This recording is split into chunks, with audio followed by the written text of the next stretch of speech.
Okay, we're learning Daf Yomi based on, among others, the Koren Talmud Bavli, Rabbi Steinsaltz's new translation, and we are bringing in other sources also. I'll try to make it clear which is from Rabbi Steinsaltz and which is not. The laws of purity are not so simple. In the ancient days, we had the laws of Tuma and the laws of Tahara. The laws of Tuma means purity, Tuma means impurity, and Tahara means purity. So Tuma is impurity, contamination. So there were spiritual contaminations. Basically, this is the way it is. It's very complicated, there's a lot of details, but here's a general outline. There's the ultimate source of ritual impurity. It's called an Avi Avot Tuma. That comes from a corpse. Somebody comes in contact with a dead body.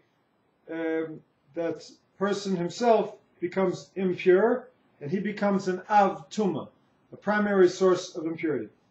So coming in contact with the corpse, or anything, food or vessel that comes in contact with the corpse, anything that is capable of receiving impurity that comes in contact with a corpse is there. In other words, there are things in the world that do not receive impurity, such as a block of wood, pshute kleetz, a simple block of wood. It hasn't been used yet. It's something that's, let's say, some sort of a stender. What do you call it? What they used to hold books up.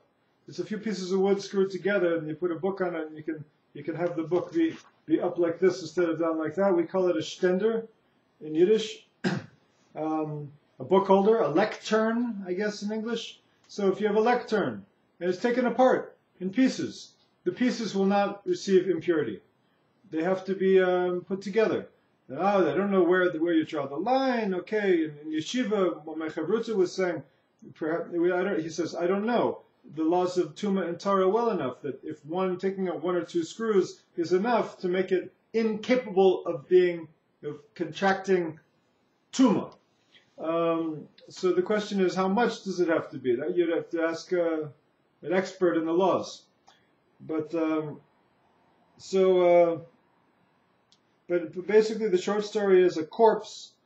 If a person touches a corpse, or let's say a sword touches a corpse, or a gun touches a corpse, or any kind of vessel, or any kind of holy item like tithed produce, truma, not tuma, but truma,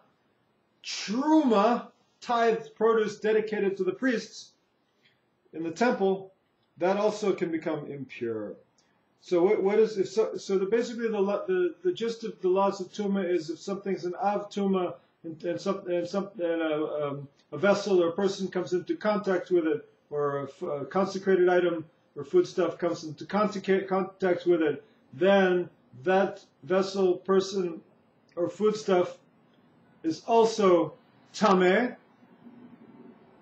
and he is an Av Tuma, and the person that touched the dead corpse can also impart a lesser level, a secondary level, rather a first degree of impurity from the Av Tuma. From the primary degree,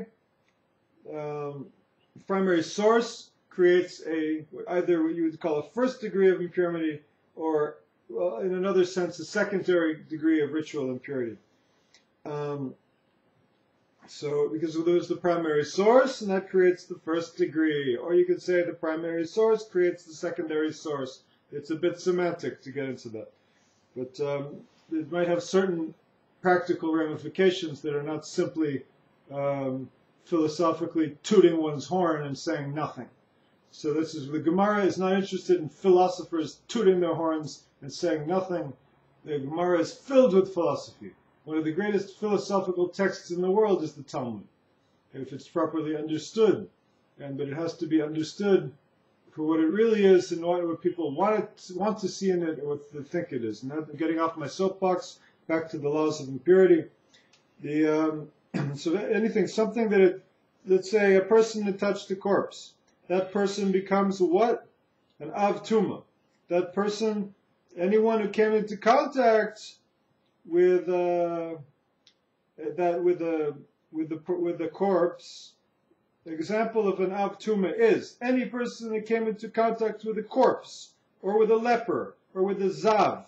A man or woman had experienced a gonorrheal emission that is painful. That is called a Zav or a Zava. If somebody came into contact with a Zav, or a dead creeping animal, provided that that dead creeping animal is somewhat wet. If it's completely dry as a bone, dead tarantula, if one were to come into contact with it somehow, then he would not in fact become tameh from that sheretz, from that creeping animal. Or an animal carcass, a nevela. The animal just died somewhere. That has this level of tumat nevela.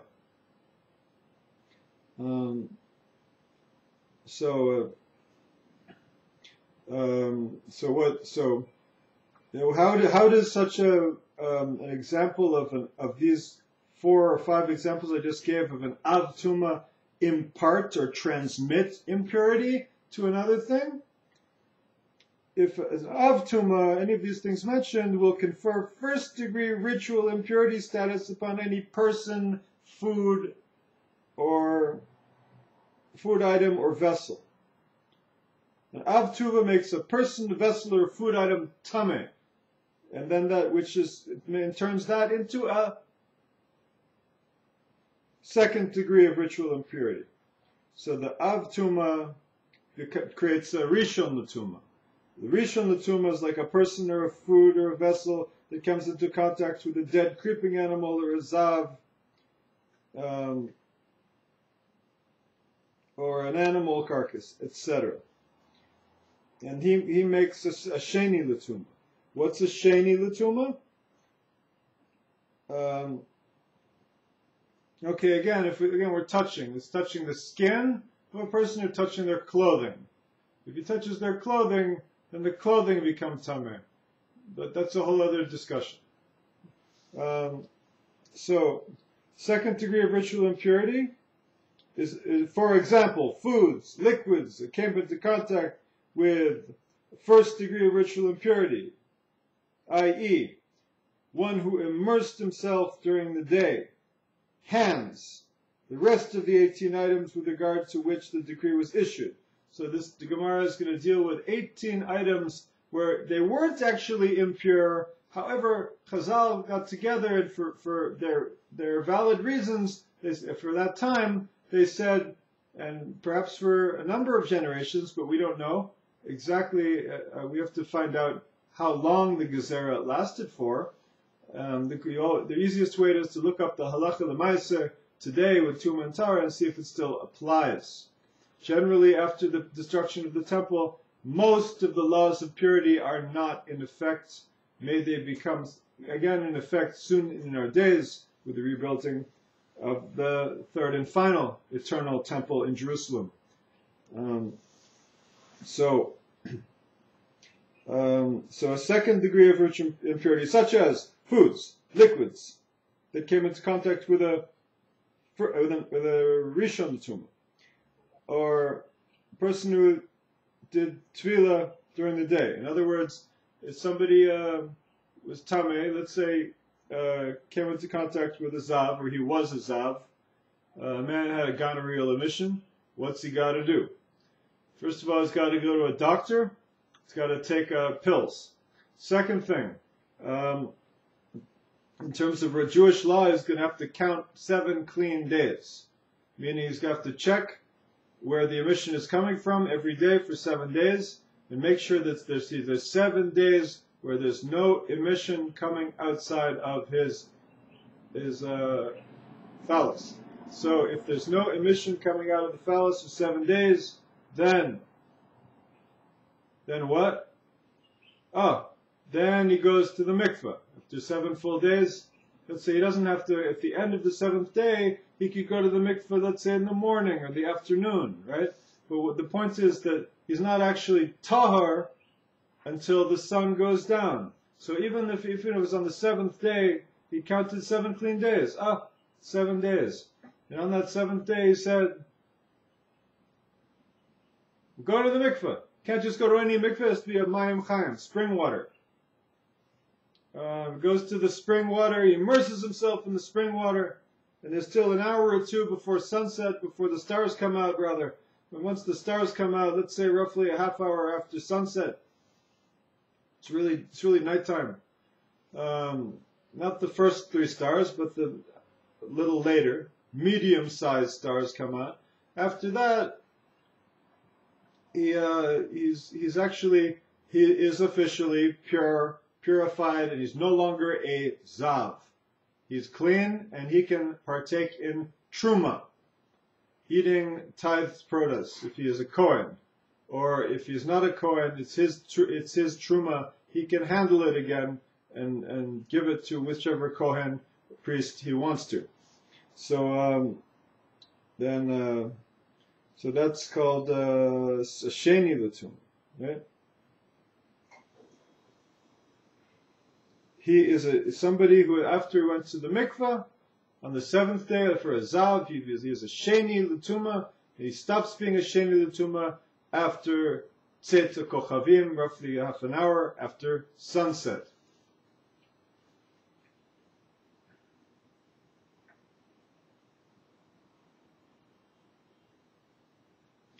So what if this zav touches a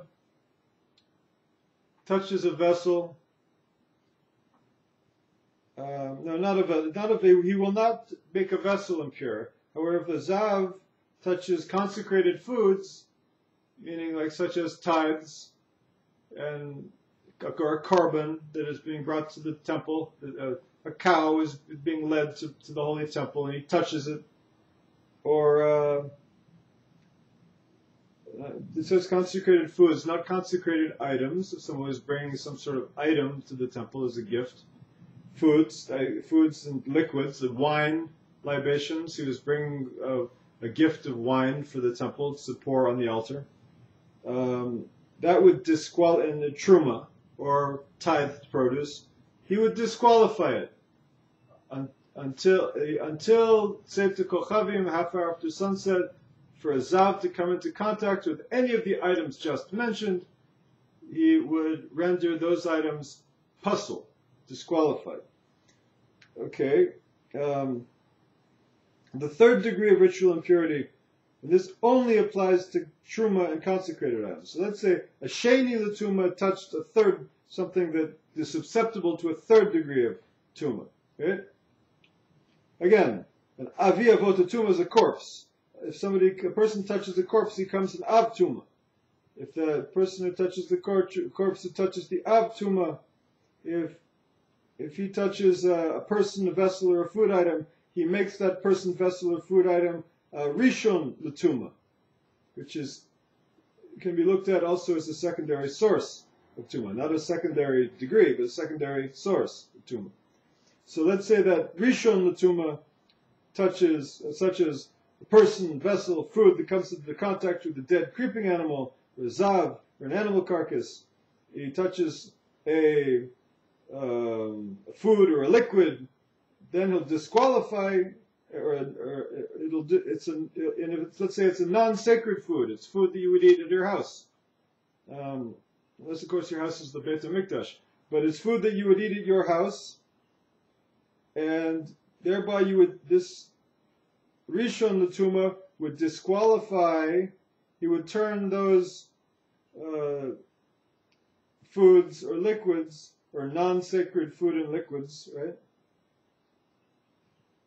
Sorry, I didn't read. If it's a consecrated food or liquid, he puzzles it, and he makes it tameh. But if it's a non-sacred food or liquid, it's chulin, he just disqualifies it. He makes it puzzle. Okay, that's what a 1st degree does to how a 1st degree makes something like such foods a 2nd degree. So what about the 2nd degree? So we got foods or liquids that have been made, come in contact with a 1st degree. In other words, we have Sheni L'Tuma that had come in contact with the Rishon L'Tuma. This Sheni L'Tuma, such as foods or liquids that come into contact with first degree ritual impurity. For example, a person who, again, was Zav, who had immersed himself during the day, or perhaps a Nida woman who had immersed himself just before the day and it had not yet gotten dark, even though the law is a Nida is different. She's supposed to immerse herself after 7 complete days and only in the nighttime for obvious modesty reasons. Okay. Also Kabbalistic reasons, like man is the day and woman is night, kind of thing. That's for you budding Kabbalists out there. So anyhow, so one who immersed himself during the day, hands, in other words, all these Rishon L'Tuma foods or liquids that were, I guess, this tape. I'm not happy with this tablet because I don't think it's written correctly. And with all due respect to the editors of the Steinsaltz or Koren Talmud Bavli, I think it should mention that in the manners in which a Rishon L'Tuma transmits impurity, it should mention specifically that it confers second degree Sheni L'Tuma ritual impurity status on any foods or liquids, meaning, and put in parentheses like consecrated, and disqualifies non-sacred foods and liquids. But it's pretty clear from the language. Just it's called, if somebody may make a mistake and not understand it, okay, that's their problem. Anyhow, so a Sheni L'Tuma, any of these foods or liquids that were either tamei or disqualified, tamei or puzzle, if they come into contact with they had come into contact with a Rishon L'Tuma, such as a man who had immersed himself during the day and is not yet tar. It's also for Keri. Somebody is a man who had a seminal emission in any way, shape, or form, either through relations or not through relations. It doesn't really matter. He has the status. Well, it does kind of matter, but we're not going to get into it. He has the same status of a Balkari. The Balkari can remove this impurity, this tuma, by immersing himself in a mikveh. Right?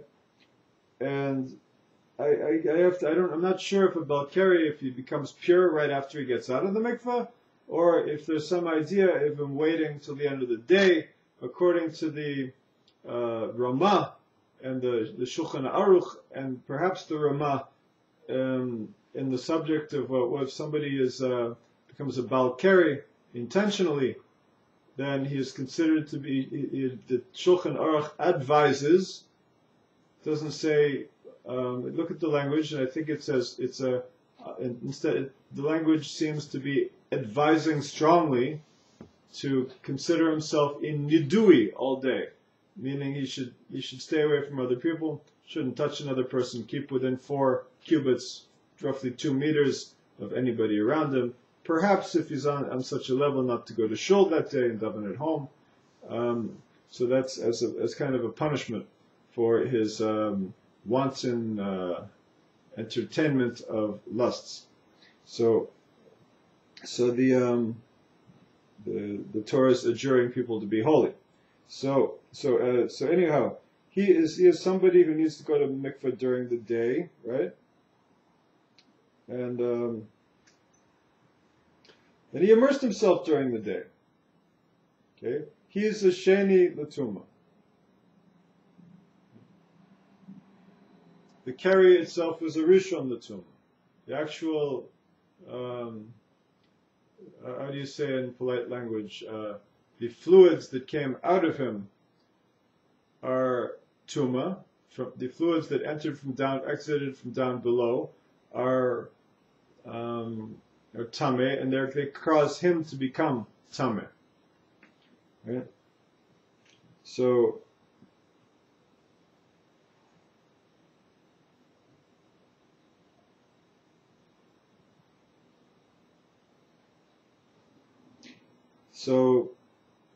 And for another example, besides the Balkari, would be hands. The sages decreed that stam yadayim, just anybody's average hands, unless you know for a fact that they had washed their hands and kept their hands guarded from anything impure.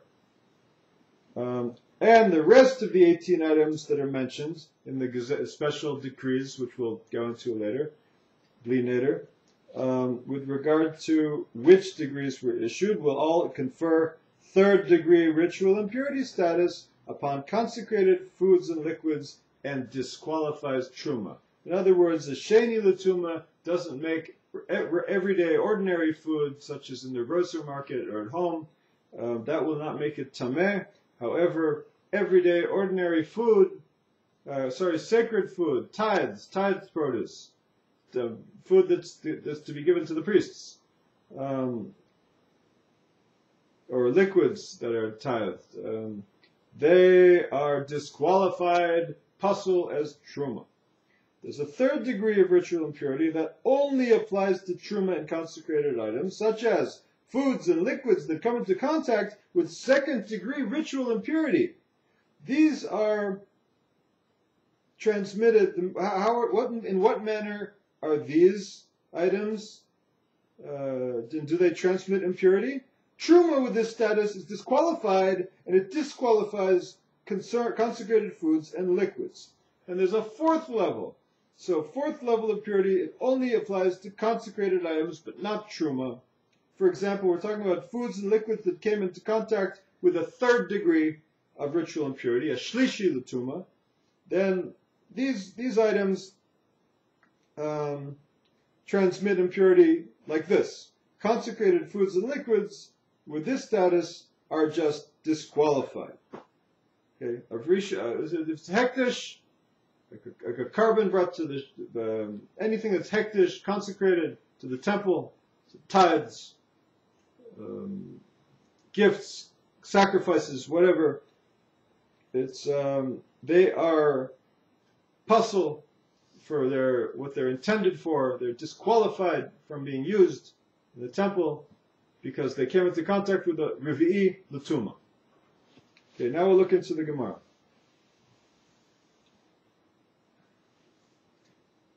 I'm just going to read the Mishnah. I'm going to skip to the next page. And these are among the halachot that the sages who went up to visit him said in the upper story of Hananiah ben Chizkiah ben Gahon. The precise nature of these halachot will be explained in the Gemara.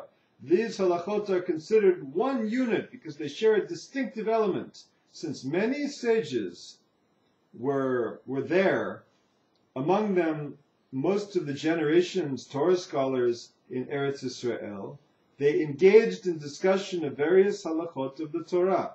It turned out that when the people expressing opinions were counted, so those are Nimnu v'Rabu Beit Shammai al Beit Hillel, and when the people were counted, we found that the students of Beit Shammai outnumbered the students of Beit Hillel. Nimnu v'Rabu. Nimnu, they were counted, and Beit Shammai, Rabu. Nimnu v'Rabu Beit Shammai. Counted and outnumbered Beit Shammai. Literally, in the literal syntax. But it means they were counted, the students of Beit Shammai outnumbered the students of Beit Hillel. Ushmona asar dvarim gazru bo bayom. And there were 18 things decreed in that day. Amar le Abai la Rav Yosef. Rabbi said to Rav Yosef, Elu tanan. Okay, I'm not going to get into that. I'm going to go to Daf Yud Bet. We're skipping to Daf Yud Bet. Yud Dalet Amud Bet. And I'm going to try to just wing it here from the Ramshas. We'll see what comes out. Lo matamu, Amar Rabba Bar Bachana, Rabbi Yeshua, the Tanan, Rabbi Eliezer Omer. Apparently the opinion of Rabbi Yeshua, it said in the name of Rabbi Eliezer, who said, Ha'ochel ochel rishon.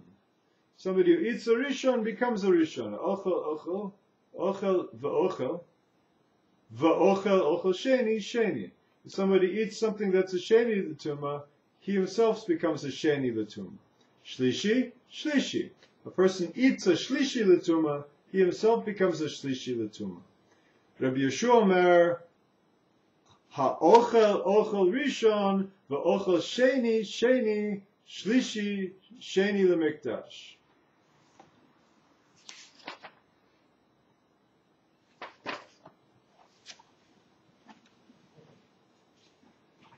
Okay, what's the nigun on that?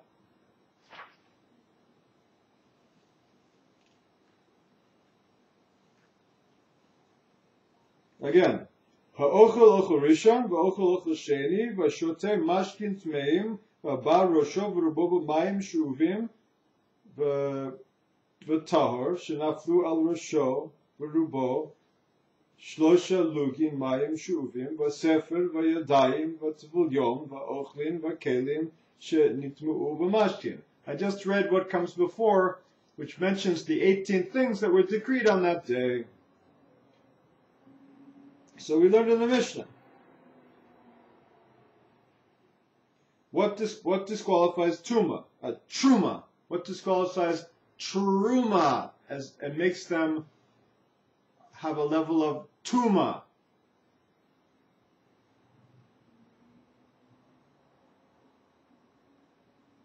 By means of the contact, the Truma itself becomes impure, but it does not transmit its impurity to other things. So Truma, the tithing produce, gets puzzle. It's not going to make something else puzzle. It's tameh. But it's puzzle in the sense that if something's puzzle, it can be tameh and puzzle. It's tameh and it's puzzle. Meaning it's puzzle is you can't give it to the Kohen. But it's not also, if it's puzzle, it stops the chain of transmission of tuma, impurity.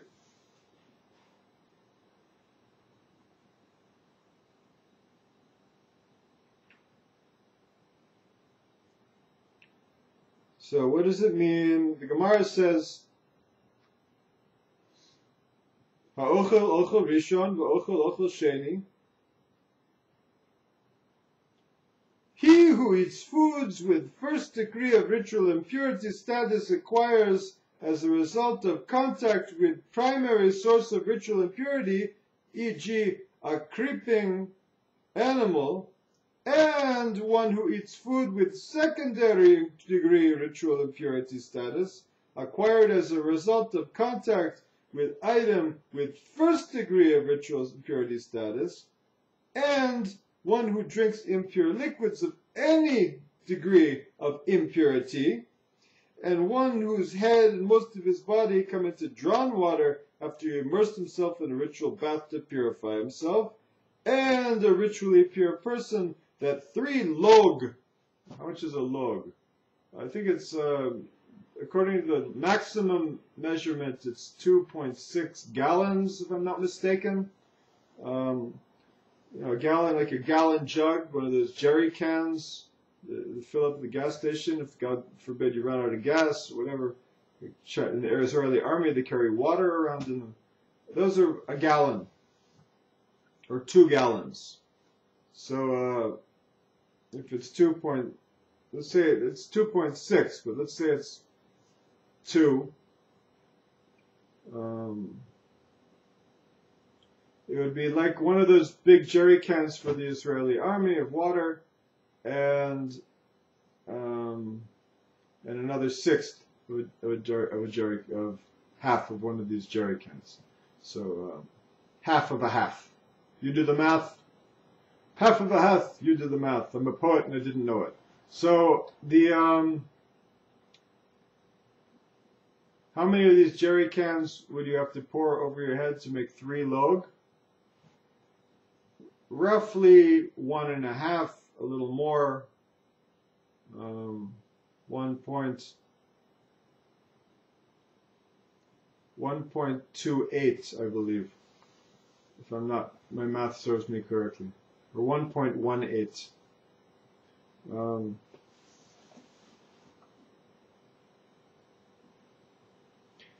So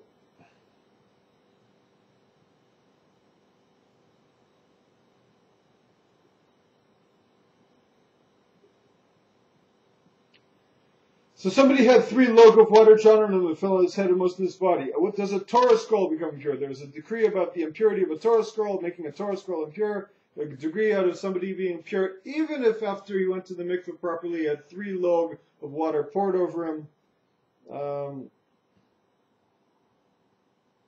Hands were considered impure. That's another one of the decrees.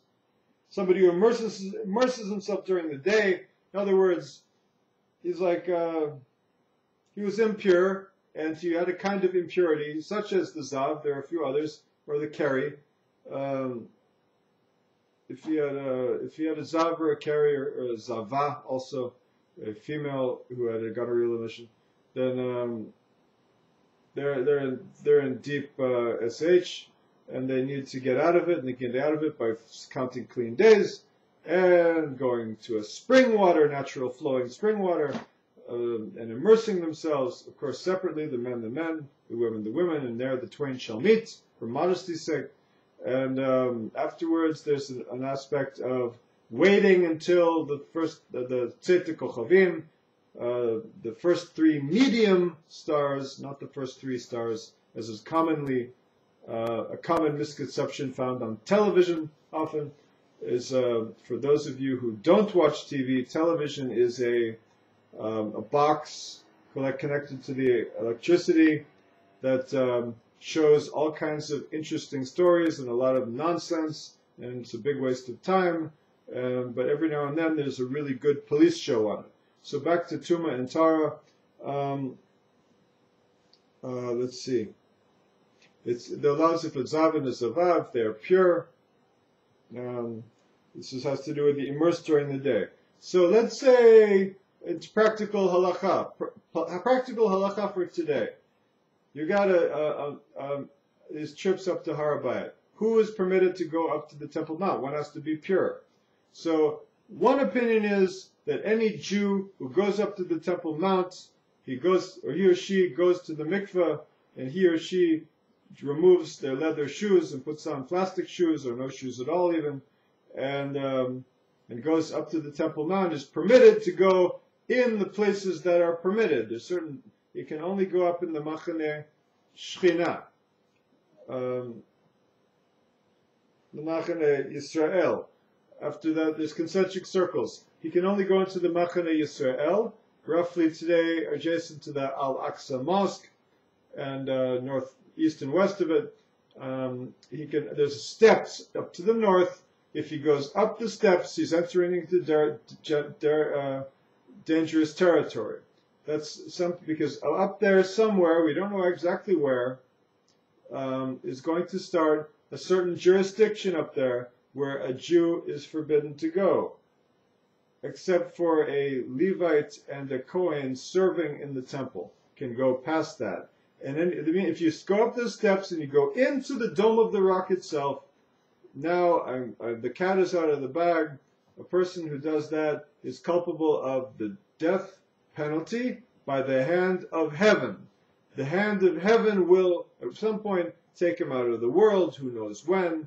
And the reason why he takes him out of the world, it might be a mysterious death, it might be a natural death, but it will be because of an X, Y, and Z number of things, but it could have been because he was a Jew who knew that it was a prohibition in the Torah, and it has to be a Jew, of course, who believes in the Torah, because Jews who don't believe in the Torah, they're like under bar mitzvah, they don't have das, and they can't really fully do an Isser. So if they don't know, ignorance of the law is no excuse.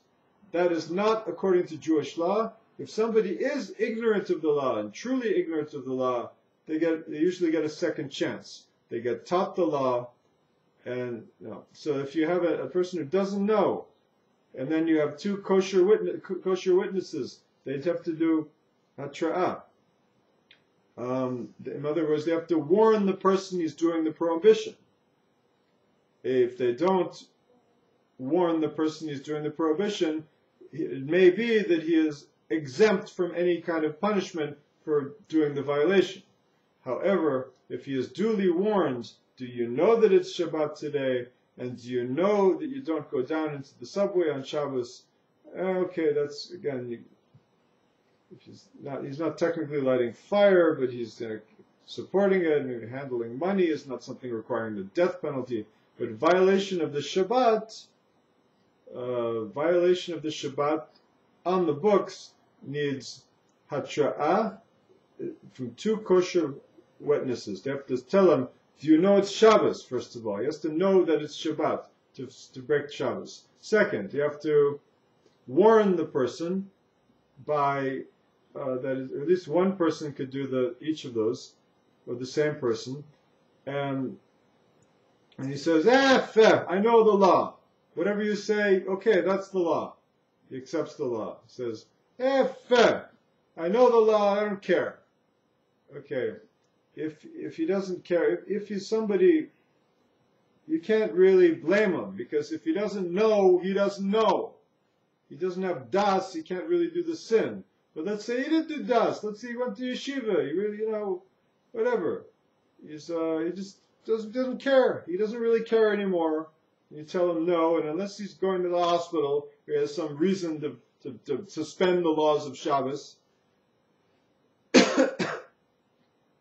then the two witnesses, the people who warned him, or anyone else around there, if there are two kosher witnesses, will grab the guy or get some information on him and take him to court. He will then have to go to the Jewish court where they will do a thorough due process, and if in fact the temple is standing, and according to Maimonides we need the temple in place, then the person could indeed be put to death penalty for Sabbath violation. The Sabbath is that serious. The Torah says, Machalalea mot yumat. He who desecrates the Sabbath shall surely die. So it's a serious issue. Now, the courts, obviously, in the old days of the Second Temple, the Sanhedrin was standing. For 70 years, if one person was put to death, they considered it a hanging court, because they were bent over backwards to find reasons why the person was truly, truly innocent. Not just, we don't want to kill anyone, we're afraid of the Romans getting us in trouble, we're not going to kill. No, they were emistic. They really did. The point in Jewish, I know a little bit about Jewish jurisprudence in Jewish law, and one is tzedek yalinbo. You do everything you can to try. The person is innocent until proven guilty. Not like Ottoman law, not like Roman law, where you're guilty until proven innocent. In the United States, they say they're innocent until proven guilty. But I wonder if that's the way it really is. I don't know. I have to study that. So, in Jewish law, you're innocent until proven guilty. So this person who comes up and says, he's killed my sister, right? And I saw it, whatever, blah, blah, blah, blah.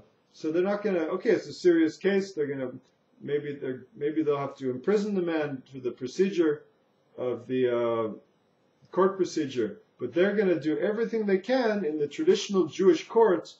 They're going to bring all the proofs against him and all the proofs for him. And then and even after they've decided based on majority vote that this person is in fact guilty of murder, the witnesses were okay, the warning was okay, the person was okay, it was beyond a shadow of a doubt. No! There's no beyond the shadow of a doubt in Jewish law. That's why it says tzedek yalinbo. The righteousness will stay over again for another night in it. Meaning, they would wait 24 hours before execution, before hotzah lapol, because maybe somebody would come with information to prove that the ones accusing him were liars and trying to frame him. So that's a very basic tenet of Jewish law, and it also applies to how did I ever get on this subject of Shabbos violations? We're talking about Temple Mount. So again, in the Temple Mount, somebody is tameh, impure, and he goes up to the Temple Mount. If he knows the law and he's being very careful, it could be that if it's certain people, they're not allowed in the Machane Yisrael meaning the outer concentric circle on the Temple Mount, concentric rectangle on the Temple Mount, such as around the Al-Aqsa Mosque and certain parts in the northern section, and the peripheter, the narrow peripheter of the Temple Mount is also kosher, if you are kosher. That includes somebody who is not tameh. They can be tameh met. Tameh met is only to go into the machane shchina, in the inner concentric rectangle, meaning the temple itself. In the temple itself, somebody who was tameh met couldn't go in. Perhaps also in the machane leviyah, somebody who was tameh met couldn't go in. Right?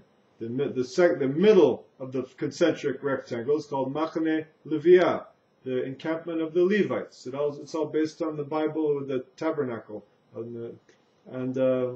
However, there's no prohibition of somebody who is tameh met, like all of us are in this generation. All of us are considered to have the impurity of the dead upon us from contact A to B, B to C throughout the generations. So there's not a Jew who can say is purified. Who has the red heifer? Who has who burned him? When was it done? It hasn't been done yet. It's being planned. So people going up to the Temple Mount, if they haven't, for instance, a woman who had just gave birth, she has to wait a certain number of days, right? 2 weeks, I suppose, depending on if it's a boy or a girl. Look it up in your Bible. Parshas Metzora, Tazria. Parshas Tazria has all the sources. And then you see that she also, she's not pure. After giving birth, because of all the blood, it created her in a state of a level of impurity. It's too much leda. So she has a certain level of impurity. And then for a certain amount of weeks she is impure, and then she becomes pure, but not completely, because you need this temple sacrifice. There's a carbon, shtei torim. She has to bring the kansipor, a nest of doves, as a gift to the temple. Right? Who in this generation can bring a nest of doves to the temple? So any woman in our generation who has actually given birth is forbidden from going up to the Temple Mount. That's the law. Unless you have a valid Orthodox rabbi who says kibush, because for one reason we say that the laws of Tuma and Tara have been suspended. The laws of purity don't apply in our generation anymore. So that whole halachic argument was not a halachic argument that can be used today. It's only a halachic argument that could have been used while the temple was standing, or perhaps a few hundred years afterwards, when they still held by the laws of Tuma and Tara. For 200 years, or approximately after the destruction of the Second Temple in the year 70 of the Common Era, the sages were in possession of the ashes of the red heifer. And the last mention of it was some 200 years in Babylonia after the destruction. However, because we don't have that anymore, or we may not have that anymore, because who knows what's going on these days, it's certainly not available. We're all tameh met, and the law, and every woman who gives birth has a certain level of tuma, and every zav, a man who has a gonorrheal emission, he has a level of pretty strong tuma that would forbid him, when the law in the old days, from going up to the Temple Mount. So, any questions? Yes, Bucky. No? Not asking now? Okay. So, if Bucky or PJ want to ask questions, please comment in the comments section on YouTube. So, to conclude, the Tzorech Kibush, all of the laws are suspended. If you just believe that all of the laws are suspended now and we haven't yet reinstated the laws of Tuma and Tara, one could also go up to the Temple Mount. The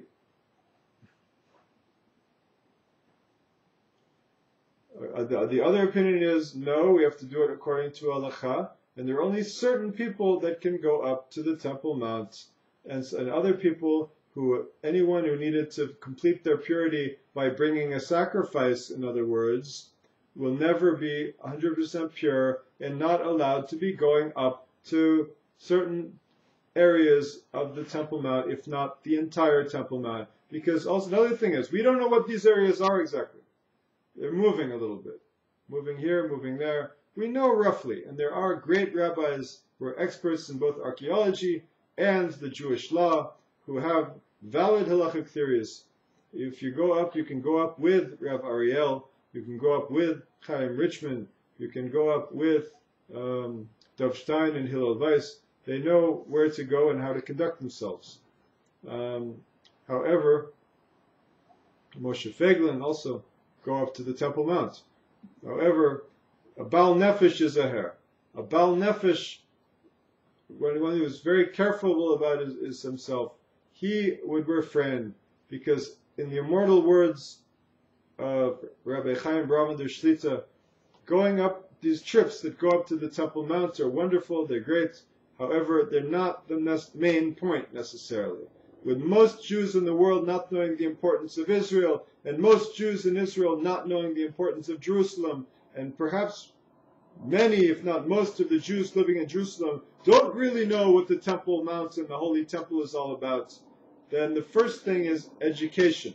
We need a consciousness to educate.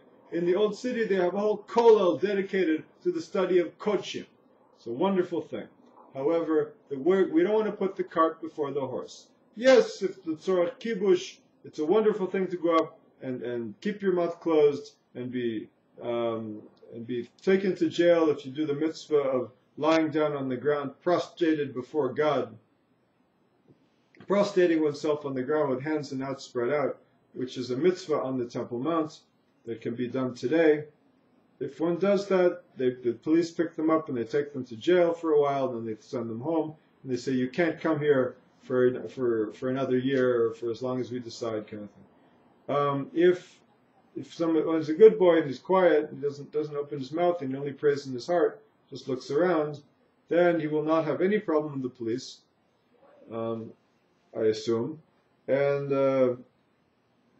however, it may be that though these are all true, it may be that one should go up there only if they're in a state of purity that allows them to go up there. That a very simple review of the laws of purity will show who can go up where and who can't. And the third opinion of Rabbi Bravenders is, the first thing is the educational agenda.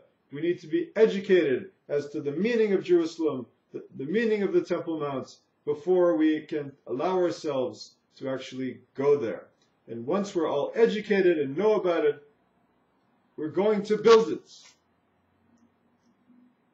By man's God, or by God's hand, or by our hand? Obviously both. It may descend down as a wall of fire, and that may be a metaphor for the feeling we have when we're building it. The inspiration and the prophetic feeling of the builders. But it will be built by man's hands. It will be built by man's hands with the inspiration of Chomatesh Saviv, Sheyabane Beit HaMikdash b'meher v'menu, and Sheyachzor kol hilchot Tuma v'Tara, that we should know the laws internalized enough so that we keep them naturally with the love of all of Israel. Yachad, Yachad, Amen.